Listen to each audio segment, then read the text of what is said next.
Hi, everybody. This is not an official report back from the Davis Committee. In fact, I'm not on the Tax Mix subcommittee. I deal with smaller things like estate duties and things like that on the committee, but we are meeting on Thursday when the Tax Mix committee are going to report back, and I want to see what they say versus what I've been researching and my obsession with the South African budget, which has gone on for many, many years. And so what I'm going to do is try and put a lot of graphics to this just to demonstrate the problems of trying to come to the correct tax mix in South Africa. And you have to start off with growth rates. And it's funny, if you look in South Africa, when we go into a recession, we appoint a new Minister of Finance within a week. So the last time we went into recession, within a week, we appointed Prof, and exactly the same thing happened. And growth rates are absolutely critical when it comes to tax collections. And what makes this so nice to lecture today is that we have a lot more stats from SARS Stats. And I don't know why people don't use this material more, because it's great for understanding what your debate is all about. So first graphic up is not a geological survey of Johannesburg. That is the increase of tax collections since 1994. And on its own, that's pretty useless. Now put your growth rates in underneath it, and it tells a story. Glory days of manual, 12% increase in tax collections every year.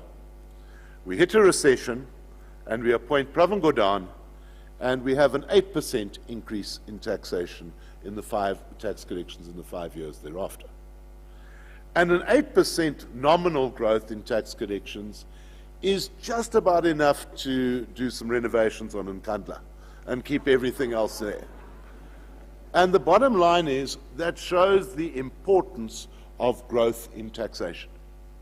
Get a good growth rate, it will achieve far more than any judgment of the SCA or any change in any tax rate.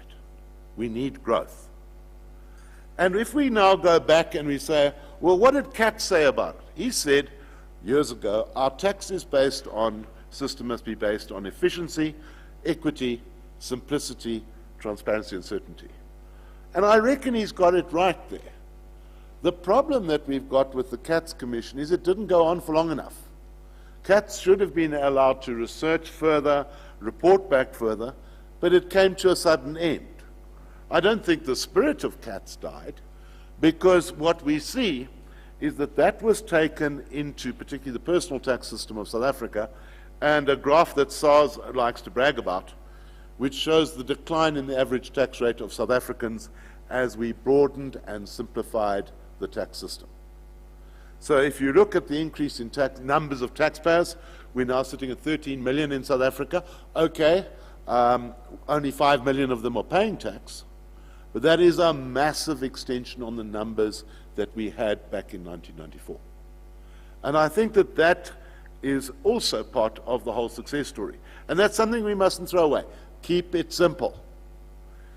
Then we come to where we are now, and this is this year's tax year just gone past, budget to tax collections, absolutely spot on at 899 billion rand, with corporate tax just collecting enough to cover over the problem that dividend tax collections are well off budget because of the 64F exemption on dividends paid to retirement funds. They got that. That's the only estimate that is wrong. Absolutely perfect. And for the last 15 years, I've been watching that. Watching it and saying, whoever's running this ship has done an incredible job to get it that accurate. And 10 days ago, we say, thank you, bye, you go and do something else, and we put somebody else in. We haven't even said thanks. We haven't even said the business community. Thanks, Prof, for 15 years. And I think we should say that now, because it was a great job. But taking it forward, we've got to say, well, where are we going forward? And the problem is there hasn't been much change.